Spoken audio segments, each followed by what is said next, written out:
Thank you for staying with us. It's time now to take a look at stories making headlines on the front page of Nigeria newspapers. And I begin with the First News newspaper.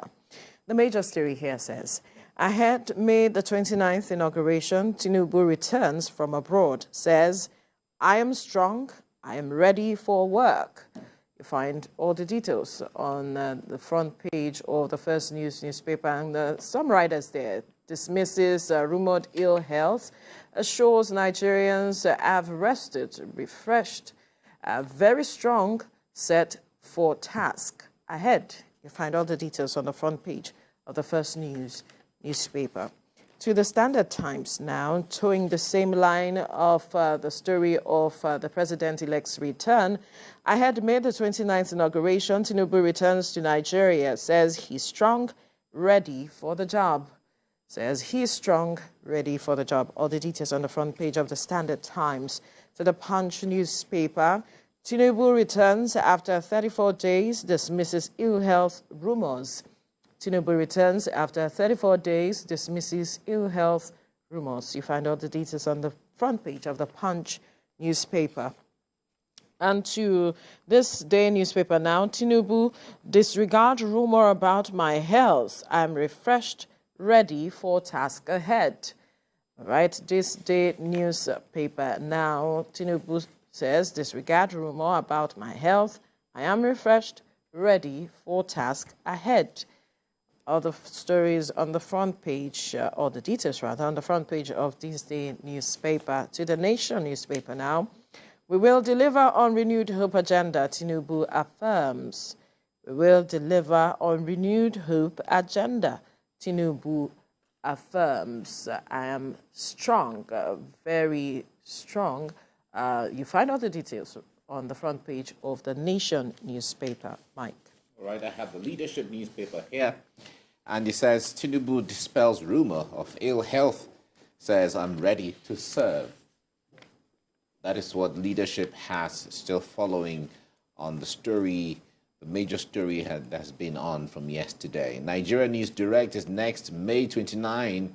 I am strong, ready for task. Tinubu is saying this, and that's on the News Direct. It says debunks speculation of ill health. It says working on plans, consultations for choice of appointments, and political lobbying for appointment. National Assembly leadership shoots up. All this you see on the front page of the Nigeria News Direct. Blueprint newspaper is next, and is talking about appointments. Outgoing APC governors, party chieftains, others intensify lobby. All right, all these on appointments. It's a lobbyists resort to prayers and paid publicity as well as propaganda. And Ibokwe doubts the exclusion of Southeast from Transition Committee. Tinubu returns for May 29 inauguration, says, I'm ready for the task ahead. All right, all this you see on the front page of the Blueprint newspaper. Daily Trust is the next one we're looking at now, and this is talking about the 2023 Hajj. It says Nigerian airlines seek more slots. Saudi carrier takes 40%. Now, 6 domestic airlines share 51 billion naira, and Saudi gets 34 billion naira. We must respect bilateral pacts. Some experts are saying this, and our local capacity to deliver is a major problem. That's what you see on the front page of the Daily Trust newspaper. Business Day is next. Business Day. It says Buhari's 22.7 trillion naira debt conversion plan stuck in limbo. Buhari's 22.7 trillion naira debt conversion plan stuck in limbo. Nigeria on the cusp of debt crisis. One is FDC saying this. All right, that's the Business Day for you. This Nigeria is the next one. 40% pay rise. Crisis looms in varsities over workers' exclusion. 40% pay rise. Crisis looms in varsities over workers' exclusion. Federal government action recipe for disaster. Sanu is saying this. We're waiting for ASU to conclude negotiations on condition of service, says Ngige. Recall that this issue has been on, and it is said that from this increase, those on the consolidated pay scale or scheme or salary scheme are excluded, and this is leading to this issue now, this Nigeria. Daily Independent is next. Daily Independent is saying EU and others move to block AOC issuance to Nigeria Air. Okay, that's what you see on the issue has been in court all the while. That's Daily Independent. Guardian newspaper is the last one we're looking at. And it is talking about International Day. Nigerians spend 2.04 trillion naira yearly on malaria prevention and treatment. Nigerians spend 2.04 trillion naira yearly on malaria prevention and treatment. Okay, recall that the vaccine has been provisionally approved. We wait to see how this is going to cut down the amount of money spent. Veronica? Right. All right, let's look at the return of the president-elect ahead the inauguration. He had spent over a month outside of the country, where he now says he has rested, he is strong, and he is ready for the task ahead of him. He was welcomed, he arrived to a rousing welcome at the Abuja Nnamdi Azikiwe International Airport, and a lot of persons were looking forward to receiving him, and they came. And he also dispelled rumors about his health, which a lot of persons had peddled before he returned. But it is good to see he returning strong, sound, healthy. You were talking about his pot belly behind the scene. But then he has dispelled rumors of the state of his health. Sam. Yes. You could see that he has put on some weight. Yeah. Almost every part of the body, from the cheeks up to the stomach. So he has had a lot to eat and a lot to rest. Gives you, makes you think about in those days when you're in school. When you came back, the very first week, people would say, you put on weight. Oh.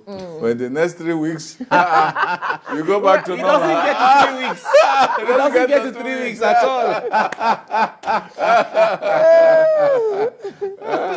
After eating a lot of mommy's cooking. Yes. Yeah? So that's happened. But what we saw yesterday was a kind of a reverse version of Thomas Hardy's the return of the native. Thomas Hardy's return of the native, he came in and he snuck in. It was not really welcome. This is a different return of the native. He came back with to a rapturous crowd, people waiting and so on. It's interesting to see him back after the campaign. So before we saw him as a candidate seeking the election, a candidate who just won. Now we are seeing a candidate poising for action, poised for the job, poised for action, poised for the job. So what is left now is the end game for the beginning, the end game for the beginning. Yes. So which is one, he has to get his team together. Two, he has to get into the National Assembly politics, because who is going to be the speaker, who is going to be the Senate president, and principal officers, and then the principal officers. Those are going to be important part of the politicking in the month ahead. He's also going to think about his own personal staff, who's going to be the chief of staff, who's going to be the private secretary, a number of offices in the presidency that will be up for grabs and so on. So he has to do that, and then you come up with a team, and then you come up with a vision. A leader. The first job of a leader is to make leaders. Yes. But to make leaders, there must be a vision behind making leaders. So those are the two things before him. What is, you say write the vision, make it plain on the table. Yeah. So anybody that has it will run with it. But you have to write the vision first. Exactly. Before those you have appointed will run with it. But if you have a vision and the thing is clear, it is easier to get people to run. There's a famous story about Lenin when he took over in 1917 as the leader of Russia, which became Soviet Union later, that he wanted somebody for a particular position, and he looked around, he just saw somebody there, he hardly knew, and he gave him that position. He believed that whoever I put there, he will have to work according to my vision. According to my vision. Yes, it's not so much the person that important, but the person. I remember during the American Civil War, and Abraham Lincoln was saying that, look, where are my horses? Because they were fighting with horses that time. And he said, well, they're saying, oh, your general is there. He said, well, I can always replace the generals, but it's very difficult to replace the horses. Because he knows the place of the horses. Yes, because fight. Yes, you need the horses to fight. You can always get somebody and say, okay, you colonel, become a general. Exactly. I'll go fight. I already have my strategy. Yeah, exactly. But the point though is that there have to be a minimal qualification, a minimal sense of responsibility and self-adjustment and intelligence, and energy to take up the task. Absolutely. He has said that his government is a government based on competence and all of that. So a lot of persons are looking forward to how he'll pull his team together and the persons that will be occupying certain key positions. We have already seen, as it's been reported, lobbying already happening as it stands. The task is a huge one, Mike. Yeah, the point there is, Asiwaju is known to be someone who attracts leaders. People who have competence. He's done that over and over again in Lagos at the time he was governor. And even then, the template he set at that time is what Lagos has been following. So he's not lacking in that area. Now, he has an idea of who is going to be at least a rough idea of some of the posts or some of the persons he's going to work with. Of course, he won't know everybody. But then he's going to rely on other people. That's why consultation is key, where you consult with people. Okay, who has the capacity, who is more appropriate, who is acceptable to the people, and all. And that balancing is there. I believe that the trip he went on, of course, is to rest. But I know that he would rest. Strategizing was also going to be part of it. Right. People would envisage that he's going to rest, right? Because he has to do with strategizing. And moreover, apart from this strategizing for the country, there's also the issue of meeting the international community. Absolutely, yes. So all of those, they are all involved in the mix. But we look forward to greater days. It's going to be a great administration ahead. We look forward to that.